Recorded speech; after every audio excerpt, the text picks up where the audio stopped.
You might have heard that live shopping is exploding. And I have to tell you, I have been on Whatnot for a couple of weeks now, and I see why it is. Now, Whatnot is my sponsor, and they are the reason I got on the platform and checked it out. I'm glad they did. They made it easy for me. I'm going to make it easy for you. I love it. Whatnot is where you get great products without paying full price. It's that simple. I'm hooked on their live shows, too. You got to see them. They're so much fun. And I see why Whatnot has climbed to the top of the App Store. And listen, if you're selling online, or maybe you have a storefront and you're hoping people will find your listing or maybe walk in your store, Whatnot flips that, because on Whatnot, you go live and you sell directly to people in real time. And I may admit, although you didn't hear from me, I may have picked up a couple of power tools or so in the past couple of days. I'm just saying. Whatnot, it's the largest dedicated live shopping platform with beauty, collectibles, electronics, luxury, fashion, even cookies, and anyone can sell. In fact, people who sell on Whatnot sell 10 times as much as any other major marketplace. That's because you're not just listing products, you're building real connections with buyers. So whether you're shopping or you're selling, download the Whatnot app today and get free shipping on your first order. Just search WHATNOT, Whatnot, in the App Store and start scoring amazing deals. So I was whining to my wife the other day, said, I need new glasses. And she said, well, get some. I couldn't tighten them anymore. They were scratched. You know the thing, right? But I didn't want to go through the process because you have to make the appointment. You have to spend weeks to get them done. And you got to pay a fortune, right? That's real. But I did. I spent $500 on frames and glasses, and that was cheap. And then I ordered a pair from my sponsor, Zenni Optical, for $70. Zenni is an online eyewear shop, prescription glasses, sunglasses, blue light lenses, starting at under $30. You go to Zenni.com, you pick a frame, upload your prescription, and they ship it to your door. No appointment, no store, no upsell at the counter. And by the way, if you are saying, do I really need new glasses, or do I have to put up with one pair to do everything I need to do for the next 2 years? No, you can get what you want starting at under $30. And if you've never bought glasses online, don't worry about it. I haven't either. Zenni has a virtual try-on so you can see exactly how the frame looks before you commit to buying them, with no salesman looking at you saying, those look good, but these expensive ones would look better. No, you don't get that. I'm excited. I can't wait to get my Zenni glasses and tell you more about them. If your glasses are overdue for a refresh, now's the time. Go to Zenni.com/podcast and use the code podcast15 for 15% off your first order. The styles sell out, so don't sit on it. That's Zenni.com/podcast. Promo code podcast15. How are you? Well, come on in here. I'm glad to have you here today.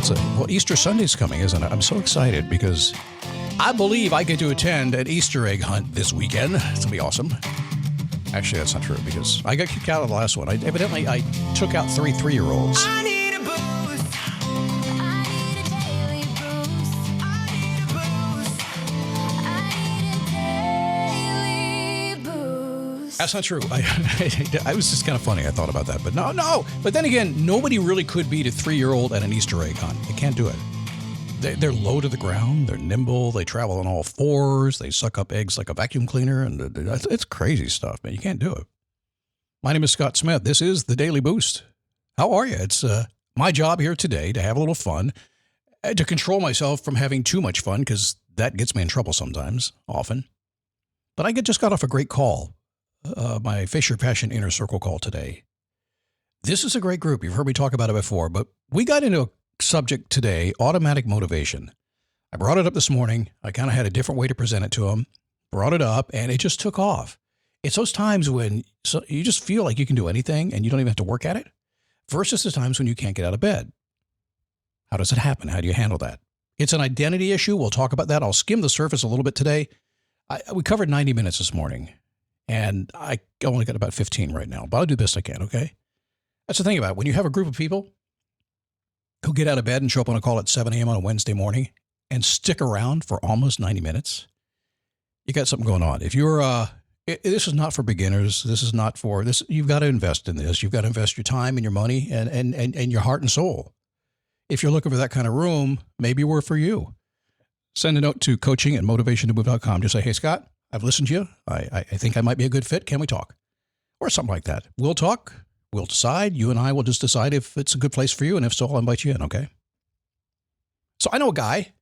Actually, his name is, we'll call him Rob. That's his name, actually. He does pressure washing. Got a good business, too. He works hard, about 12-hour days, big time. But a few months ago, he decided that he wants to do what we talk about here all the time and kind of get out of the grind, right? Not out of the work, but out of the work that doesn't give back to what he puts in. It's a hard job, and he does cool stuff. Really I'm not going to tell what he does because it might give him away. But his version of pressure washing is pretty awesome. But what he did was he built an app. You may have heard me talk about him before just in the app, the guy I knew that built the app. Well, no background in software, by the way, no technical team. 4 weeks he started and then he finished it. And he had a real product, live customers, and he has actual income coming in the door. I asked him what got him moving. Just last night I asked this. He didn't say money. He didn't say that money was the reason for it. He says maybe it's a side effect if it all works out. He didn't say ambition either. He said, it's just I want freedom. I don't want to be locked into 10 or 12-hour days doing something that doesn't give me back what I put in, what I really like to do. And me being me, what I've done for the past 25 years, I said, welcome to my world. That's all I do. That's why I don't have a job. I am unemployable. I have freedom. I can do what I want, whenever I want to do it, with whoever I want to do it with. That's my qualifier for being a happy guy in life. That and a few other things. One sentence just kind of stopped me cold. Because in that one sentence, he described the difference between two completely different kinds of motivation. And most people cycle between those two kinds their whole life, and they never realize that there are two. So the first kind is the one you probably know about. You manufacture it.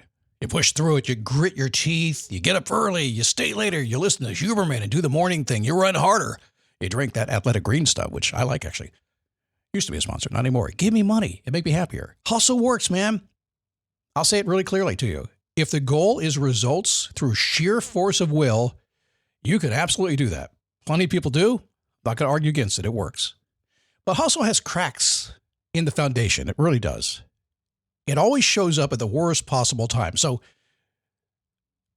if you hustle and grind, and if you build something, something's going to break anyway. You know it. People say it all the time. Well, I'll just do this for a while and then I'll get back to that. You hit your goal and you find a different wall on the other side, don't you? It could be said, I guess you win the arena. You win in this arena, you lose in another. You build your career, your business, whatever it is, your marriage, quietly, ick. I've said for a long time with my coaching clients, they're so career and business driven. My job is not to make them more money. My job is to keep them married so they have a wife when they make the money. That's it. Or you just push hard enough and long enough that one morning you wake up and you're so tired, sleep, can't fix it. You're like, why am I doing this? Doing everything right, it's not working. It's not a weakness, by the way. That's not the case. That's what happens when your engine runs on something external. It's peer pressure, maybe comparing yourself to others. Some people, it's fear of falling behind, fear of missing out, FOMO. Take any one of those, and the whole system stalls. What's the other kind of motivation? It's a kind where you just go. No resistance to push through. You're moving because something is inside of you. It's already pointed in that direction. You're just going. You felt it. Most people can find at least, I guess, one example, if you think about it for a minute, in your life where you just kind of did it, right? Found yourself doing something. Lots of times the career you're in today was because one time you just kind of fell into it. Just kept going. Doing something that didn't feel like effort. That's passion, by the way. Passion and purpose right there.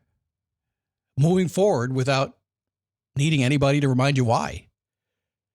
I live for that. If I get out of bed, you can always tell. My wife can tell when I'm happy. I'm just drifting along, going forward. She said, "What are you doing?" I said, "I'm just going. I'm just having fun. Waking up, ready to be in motion." Still got to have my coffee, got to admit. It does help. That's automatic motivation. I started using the term automatic motivation many, many years ago because I just recognize when certain conditions exist, momentum is inevitable and motivation is going to follow very quickly, automatically. I just realized that just by watching others and myself. Question isn't whether you've experienced it. You have. The question is, why doesn't it last? And how to actually live it all the time.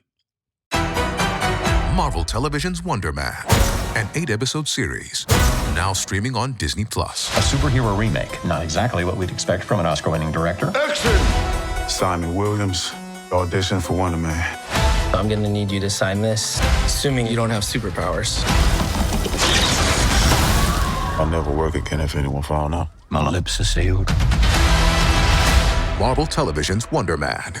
All 8 episodes now streaming, only on Disney+. So the shortest path I know is to run a straight line, right? A straight line to identity. I know everybody knows about a short path to identity, but what is identity? Well, it's not goals, not habits. Though habits matter, they do. Not a better productivity system, not systems that are, I guess, useful. When your identity is clear, you actually know who you are and what you're here to do. Motivation stops being something you have to manufacture anymore. I think you know that intrinsically. You just want that, right? It becomes kind of an output, if you will. It's just who you are, and that's how you express yourself. And we do that a lot every single day. Sometimes we go to work and we miss it, and then we get back home and we start doing it again. So it kind of works like this. Everything starts with your actions, not your plans, not what you intend to do. I don't give brownie points to intentions at all. Just actual behavior. Every attempt, every failure, every little win, it shapes an experience. If you have enough of those experiences over time, I guess the word would be hardened into a belief about what's possible, how the world works, and who you are. And the ones who carry it along, they do pretty well. The ones you'd never bother to write down because they just felt like facts, those beliefs become your values. And from values, you arrive at your identity. It works like this. If you haven't figured this out, the actions you take create experiences. Those experiences create a belief system.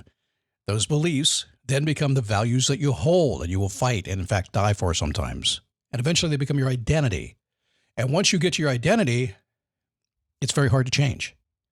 So I don't know how old you are, 25, 35, 45, 75, I don't know. But you have an identity. And if you're listening to a program like this, you're probably trying to morph that identity in something that is closer to who you are. Or maybe you're completely lost and haven't even thought about this. We had somebody this morning on my Inner Circle call. Never heard this at all. I've been teaching this 20 years, and she's never heard it. She opened her eyes wide. Once you see that kind of chain of events, actions, experiences, beliefs, values, identity, a few things start making sense to you. Why willpower only works for so long? Free will is much better, by the way. Why someone can read every book, go to any seminar, listen to every single podcast ever done, and not change. Information doesn't shift identity. Inspiration alone doesn't shift it either. So what moves it? Underneath the surface, what moves it? It's a new experience. As we like to say around here, and so many people say, get into a different room. Try the things that you've been maybe circling around a little bit, trying to figure out. Afraid to put your toe in, get out of that comfort zone a little bit. Put yourself in where you would like to spend your time and just see what happens. It's crazy what happens when you give it time. So Edward Deci spent decades studying this. I've studied this a lot. He was a psychologist at Rochester, I think. I could be wrong on that. He was one of the architects of the self-determination theory. And what his research was uncovering was, I think it was kind of obvious if we look back on it, but it was very counterintuitive when it first came out. Now, these days we have a lot of learning, a lot of studying behind us. We look at things a little bit differently. Remember this. External rewards don't add to motivation. They replace it. When people are doing something that they really care about, and then you layer on external incentive, guess what happens? You give them money, give them recognition, give them a prize. Their internal drive actually decreases, not because they go lazy, because their brain re-registered the behavior as something that you do for reward, not something you do because of who you are. This is identity level. It's a connection that gets severed. Sound familiar? So what sustains motivation? Well, DC's research says it isn't more pressure or better incentives. It's three things: feeling genuine autonomy over your own choices, building real competence, and belonging to something that matters. When those three things are present, people don't manufacture drive. It's already there. It self-replenishes. I've seen this forever in my work. I've seen it happen all the time. Automatic motivation described as from a research angle, I guess, right? So my pressure washer friend wasn't incentivized by anyone. He moved because he wanted autonomy. He wanted ownership of his time, his work, his day. The revenue was a side effect. Internal engine was already running. He was ready to go, right? Before he even wrote a line of code. So what do you do with this? Well, you start by being honest with yourself. What's driving you right now? Not what sounds good. If you said it out loud, what's actually underneath the action? If the honest answer is mostly external, it's probably the wrong answer. It needs to be internal. What engine is running underneath the hood called you? And then start feeding your identity with something new, something that matches that engine. Not new information, by the way, not a new framework, an actual experience. Like, put your boots on the ground. Something that puts you in the room with other people, in a role, around people you're in the process of maybe becoming. Hang around with people like you want to become like, okay? Identity moves through experiences, so give yourself something to work with. Don't sit in a room thinking about it. ChatGPT is not who you want to become. I promise you. Oh, it'll make you think it is. It'll just take you down. It's been proven as of today, by the way. I saw the study today that it is actually so biased, it's really lying to you. Then next, take some steps. Take a visible step that you think will take you in the direction that matches you, and then take another one. Not the full roadmap. I mean, most people want the entire path mapped out. They ask me for that. What's the path? What's the roadmap? Listen, I wish I could give it to you. All I know is this. There's the staircase. Get on the step. Take the first step. That's it. End of story. One question. What's driving you on the inside? It's not accidental. You're born with it. You've been with it your whole life. It's there. I've often said when I work with people in coaching, I can always tell when you come in the door that you already know the answer. I can tell with that little smile on your on your mouth. When I start to open you up and allow you just to be yourself for just a moment, you like grin, you hold it back. I'm not sure I'm smiling. I'll be like, oh, no. It's like I'm some psychic medium. You don't want to tell me what the answer is, right? Or just, come on, tell me what you're thinking so we can do something with this. I do want to acknowledge something, by the way, if I may. A pressure washer built a working software product in 4 weeks, found live customers, and started generating revenue because he was genuinely motivated by freedom. Meanwhile, all over the internet,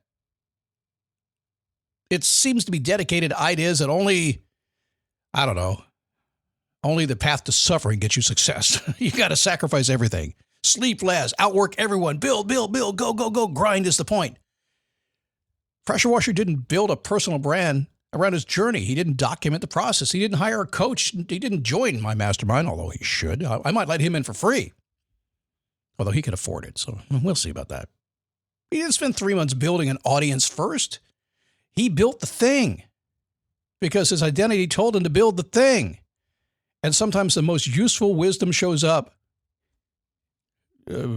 wearing a pressure washer uniform, whatever that is. He has one, though. It looks like a mechanic, I guess. So when your identity is clear, motivation is almost automatic. It's just true.